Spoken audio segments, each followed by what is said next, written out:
সুস্মিতা রান্নাঘরে আপনাদেরকে স্বাগত। আজকে আমার রেসিপি ইঁচড় আর আলু দিয়ে নিরামিষ তরকারি। এই তরকারি করার জন্য আমি ডুমো ডুমো করে ইঁচড়গুলো আর আলুগুলোকে কেটে নিয়েছিলাম। আপনারা দেখতে পাচ্ছেন আমি কিন্তু আলু আর ইঁচড়টাকে ভেজে রেখে দিয়েছি। এরকম আপনারা লাল করে ভেজে নেবেন। এই তরকারিটি করার জন্য আমি নিয়ে নিয়েছি দই আর চারমগজ বাটা। টক দই আপনারা এখানে ইউজ করতে পারেন, যদি মনে করেন করবেন না তো নাও করতে পারেন। মশলা হিসেবে নিয়ে নিয়েছি এখানে আমি গোটা গরম মশলা নিয়ে নিয়েছি, এলাচ, দারচিনি, লবঙ্গ।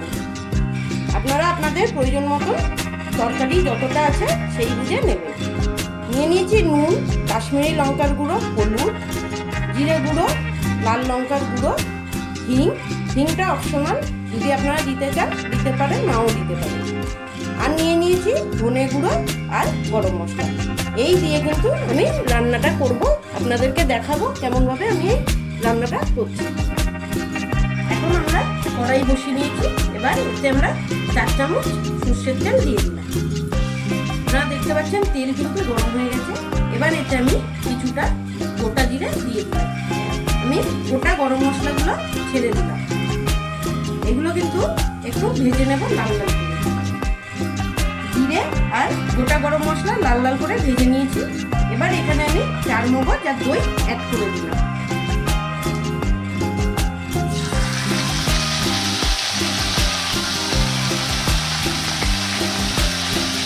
যেটা লেগেছিল আমি সেইটাতে জল অ্যাড করে এতে ঢেলে দিলাম। এবার সবগুলোকে আমি ভালো করে মিশিয়ে নেব।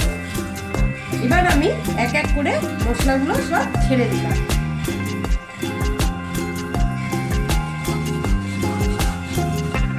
আপনারা দেখতে পাচ্ছেন কি সুন্দর কিন্তু রংটা এসছে। গ্রেভি আমার ফুটে উঠেছে। এবার আমি আগে থেকে ভেজে রাখা ইঁচড় আর আলুটা অ্যাড করে দিচ্ছি। এগুলোকে মশলার সঙ্গে ভালো করে মিশিয়ে নিচ্ছি। এবার এগুলোকে আমি 3 থেকে 4 মিনিট ভালো করে কষিয়ে নিচ্ছি।